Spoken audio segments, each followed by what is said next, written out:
우울증을 유발하는 제살, 명리학에는 제살, 일명 수옥살이라는 살이 있다. 살이란 사람을 해친다는 뜻으로 좋지 않은 운을 나타낸다. 단어 자체에서도 그 의미를 알 수 있듯 제살, 수옥살이 들어온 때에는 관제구설 혹은 사건 사고에 얽혀한 좋은 과정에 있었다면 감옥에 갈 수도 있는 좋지 않은 운이다. 또한 불구단명 횡액을 당한다는 흉살로 매우 좋지 않은 운을 뜻한다.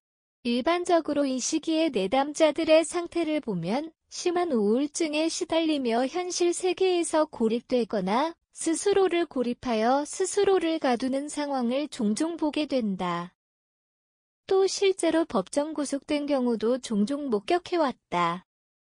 이 시기에 좋지 않은 상황과 제사를 맞게 된다면 정말 신중해야 할 필요성을 절실히 느낀다.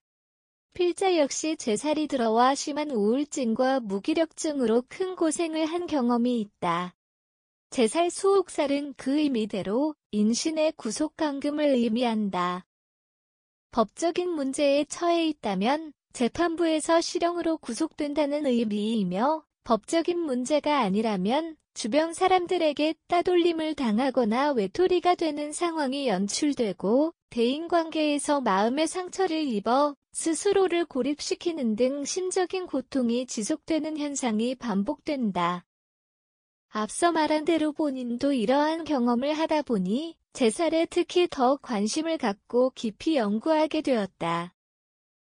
운이란 돌고 도는 것이기에 어떤 사람은 제살이 들어와도 그냥 무난히 넘어가고 또 어떤 사람은 정말 큰 상처를 받아 좋지 않은 결과를 맞이하게 된다. 제살은 이렇듯 우울증에 영향을 끼쳐 스스로 목숨을 끊는 자살과도 관련이 깊은 운이다.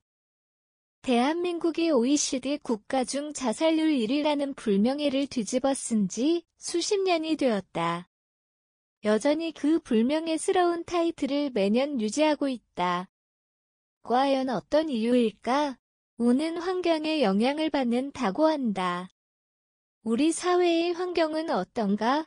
우리 사회는 주변의 눈치를 많이 보는 환경이다.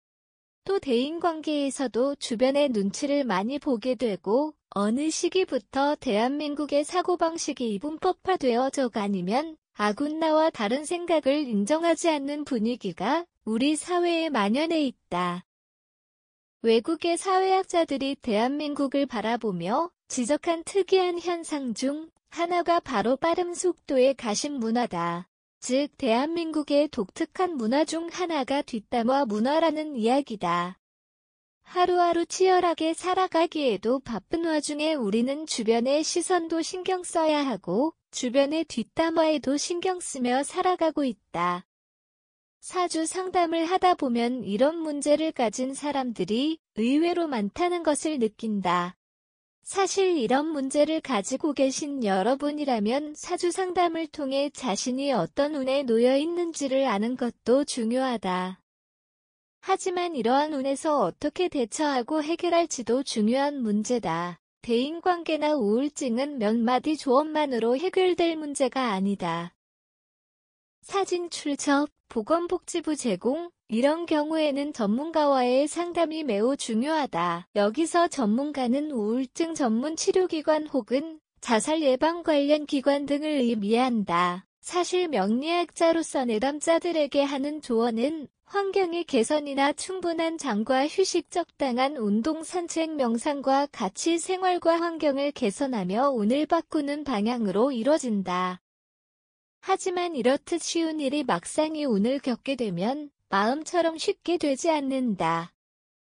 그래서 지속적으로 상담과 관리를 받아 환경을 개선해보자는 의견이다. 이런 운에서 운에 휘둘리지 않고 이를 이겨낼 수 있는 방법은 자존감을 강화하는 것이다. 제살이 흉살이라고는 하지만 명리학은 역학으로 운을 바꾸는 학문이다. 제살이 들어왔음에도 외부의 압박과 어려움 속에서 스스로를 지키기 위해 단점을 강화하여 자신의 매력을 어필하고 길한 기운으로 승화시키기도 한다. 사람들은 살면서 여러 가지 착각을 하는데 그중 하나는 행복한 시기가 오면 이 행복이 영원할 것이라 착각하는 것이고 또 다른 하나는 불행한 시기가 오면 이 불행이 영원히 지속될 것이라 착각하는 것이다. 결국 인생의 의미를 깨닫는 즈음에 우리는 행복과 불행이 반복됨을 깨닫게 된다고 한다. 명리학은 나에서 출발하는 학문이다. 내가 세상의 중심이며 내 인생의 주인공이다. 어려운 때가 찾아와도 이 또한 지나간다. 다만 얼마나 현명하고 슬기롭게 어려움을 보내느냐가 삶의 내공을 쌓는 과정이 아닐까 한다.